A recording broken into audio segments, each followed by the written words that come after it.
For the past few weeks, a new phrase has been circulating widely on Chinese social media, the American kill line.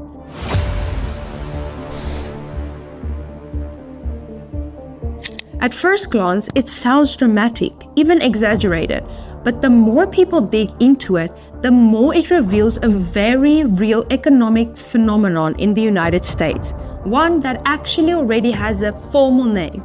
That name is ALICE, which stands for Asset Limited, Income Constrained, Employed.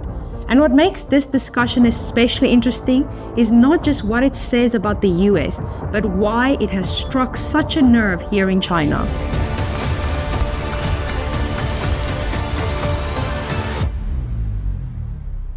ALICE refers to people who are working, often full-time, sometimes holding multiple jobs, yet still cannot afford basic necessities.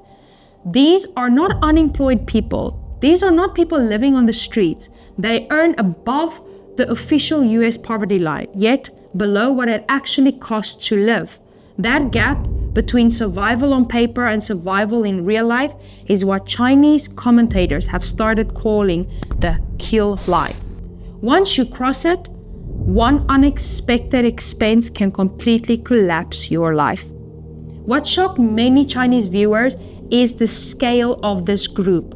According to US data, tens of millions of American households fall into the ALICE category, far more than those officially classified as poor. This means that in the world's largest economy, a massive portion of the population is technically not poor, yet functionally insecure. And that contradiction is exactly why this topic exploded on Chinese platforms like Bilibili, Baizhihao, and Guangcha. In China, poverty is generally understood as a state-defined condition, something the government actively measures, targets, and eliminates.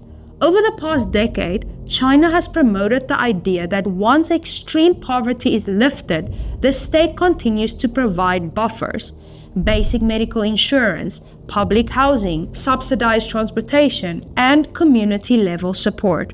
Whether people fully agree with that system or not, the concept is clear. There is an expectation that falling below a certain level triggers protection. What shocked many Chinese netizens about ALICE is that no such buffer automatically exists in the US.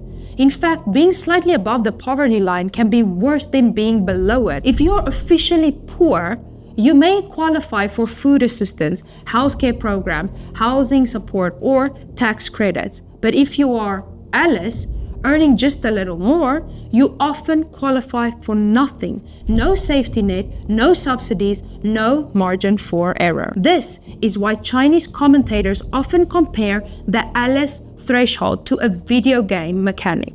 In games, a kill line is an invisible boundary. Cross it and your character dies instantly. Applied to real life, it means that one illness, one car breakdown, one rent increase, or one job loss can instantly destroy financial stability. And in the US, healthcare costs are often cited as the most dangerous trigger. A single emergency room visit can cost thousands of dollars, even for insured workers. From a Chinese perspective, this seems almost incomprehensible. In China, medical costs are not free, but the baseline risks is lower, especially for catastrophic events. Public insurance does not make you rich, but it usually prevents total financial collapse. That difference is at the heart of why ALICE has become a talking point in China, not as propaganda, but as a comparison. Another reason this topic resonates in China is because it challenges the idea that employment equals security. In China, there is still a strong cultural belief that having a stable job, even a modest one, provides basic protection. In the ALICE framework, work does not guarantee stability at all. Many ALICE households include teachers, nurses, childcare workers, delivery drivers, and retail staff, the very people society depends on. Chinese articles often contrast this with China's emphasis on employment combined with social protection. Even critics of China's system acknowledges that the state plays an active role in stabilizing living costs, from controlling basic utilities to regulating housing in certain cities. The US, by contrast, largely leaves this to the market. Some Western economists argue that the ALICE problem is overstated, pointing out that living standards have improved over time. Chinese commentators, however, focus less on average and more on risk exposure. The argument is simple. If millions of people are one accident away from disaster, then growth alone does not equal security. In China, that logic resonates deeply because stability, not just growth, is treated as a core policy goal. This also explains why ALICE is often framed in China as a systematic issue, not a personal failure. Chinese media discussions rarely blame individuals for poor financial choices. Instead, they focus on structural factors: healthcare costs, housing prices, education debt, and weak public support. This framing aligns closely with how China typically analyzes social risk, through systems, not individuals. Now, interestingly, some Chinese commentators have gone even further, calling China's system a kind of lock health buff, meaning you might struggle, but you are unlikely to be instantly eliminated by one shot. Whether or not one agrees with that metaphor, it highlights a key contrast.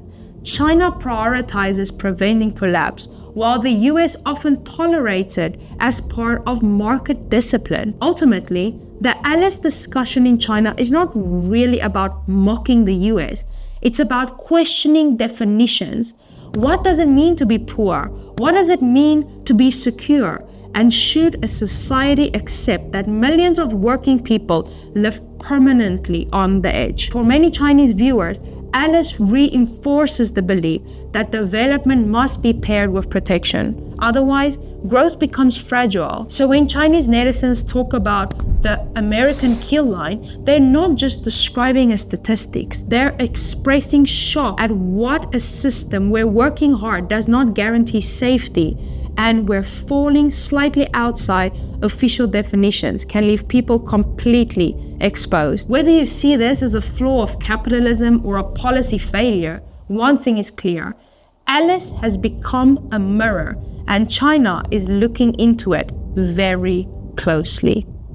大家好，我是主播周玉琴。很多的朋友告诉我们，太阳星全效克菲尔益生菌帮助了睡眠品质。原版的太阳星全效克菲尔益生菌，它添加有超级食物羽衣甘蓝，健康再加分。而有睡眠困扰的朋友们，赶快选择蓝色包装这一款晚安加强版，绝对是更有感。每日克菲尔，时刻美好 ，Good Feel Good。请上快点购为健康下单，而且要记得输入推荐代码，有额外的折扣优惠。太阳星全效克菲尔益生菌基础版、晚安加强版新包装改版，内容不变，抽取更方便。要吃就吃最好的。